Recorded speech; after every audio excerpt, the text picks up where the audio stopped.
آپ کے سامنے مفتی اشفاق صاحب پیش فرمائیں گے، آپ غور سے سنیں اور اس کی تائید فرمائیں۔ بس ہمارا سفر اختتام کو پہنچا۔ مفتی صاحب کی اس تجویز کے بعد پھر حضرت صدر محترم کا خطاب ہوگا،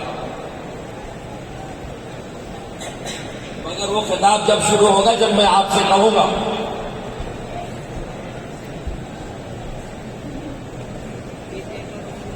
بسم اللہ الرحمن الرحیم۔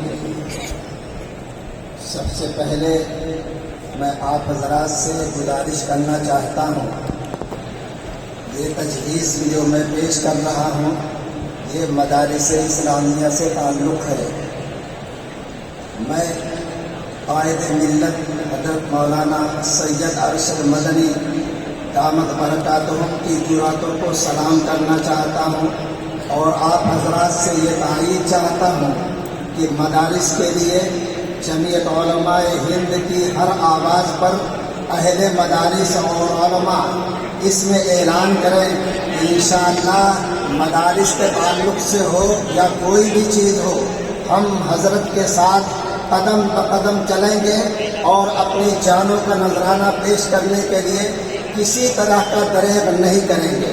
یہ تجویز ہے۔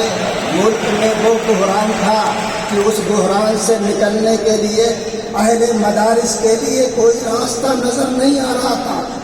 بڑی شہادت تھے تنے تنہا قائد ملت حضرت مولانا سید ارشد مدنی دامت برکاتہم اور جمعیت علماء ہند نے بغیر کسی کی شرکت سے الحمدللہ بزرگوں کے اخلاص سے پہلے بھی کامیابی ملی ہے، اللہ کی نصرت ملی ہے، کل بھی ملی ہے، آج بھی ملی ہے، اور انشاءاللہ ہمیشہ ملتی رہے گی۔ اور سپریم کورٹ سے جو وہ پریشانیاں تھیں اس کے خلاف اسٹے ہمیں مل گیا ہے، اسی پر یہ تجویز منحصر ہے۔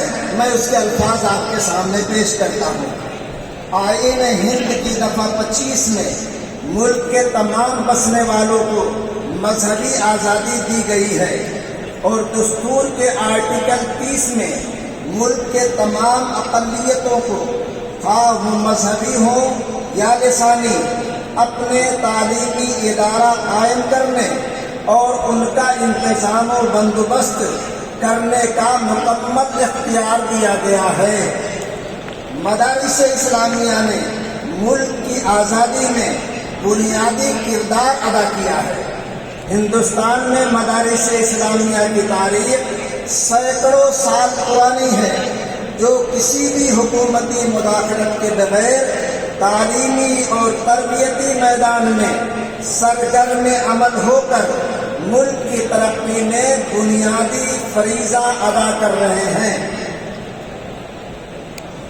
شیخ الہند مولانا محمود حسن دیوبندی علیہ الرحمہ، شیخ الاسلام مولانا حسین احمد مدنی علیہ الرحمہ اور مولانا ابوالکلام آزاد علیہ الرحمہ جیسے عظیم مجاہدین آزادی مدارس اسلامیہ ہی کی دین ہے، جنہوں نے دو قومی نظریہ کی شدید مخالفت کرتے ہوئے آزادی ہند کی جد و جہد کو غیر معمولی طاقت فراہم کی۔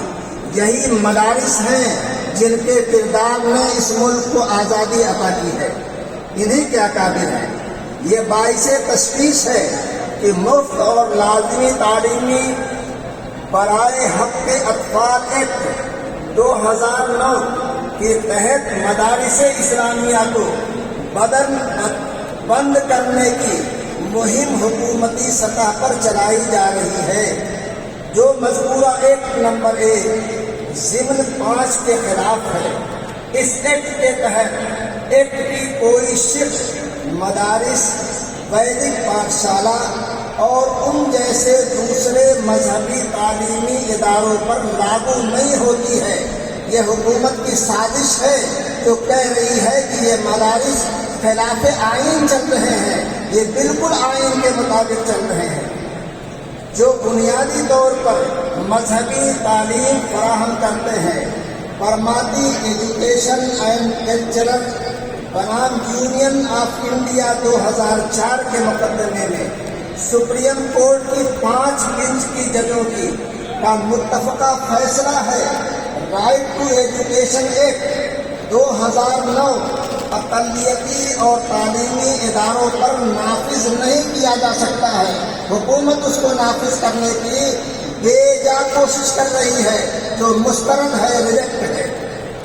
قومی حقوق اطفال کمیشن اس لیے حکومت کی طرف سے آئینی و قانونی طور پر مدارس کو بند کرنے یا انہیں مذہبی تعلیم فراہم کرنے سے روکنے کا کوئی جواز نہیں ہے۔ اسی لیے دفعہ 21A کے تحت حکومت مذہبی تعلیمی اداروں میں مداخلت نہیں کر سکتی ہے۔ قومی حقوق اطفال کمیشن NCPCR نے ملک کے تمام ریاستوں اور مرکز کے زیر انتظام صوبوں کو خط لکھ کر مدارس اسلامیہ کو بند کر کے وہاں زیر تعلیم طلبا کو اسکولوں میں داخل کرنے کی سفارش کی ہے۔ اس تکلیف دہ صورتحال میں جمعیت علماء ہند نے اس کے خلاف اپنے دلائل و تاریخی شواہد کے ساتھ سپریم کورٹ میں ریٹ پٹیشن داخل کی۔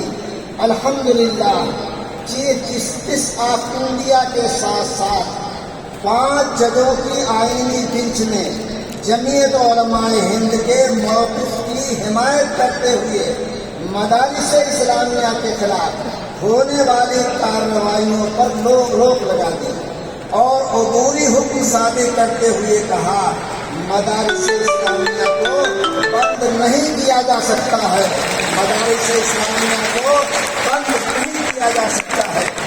یہ فیصلہ اسلام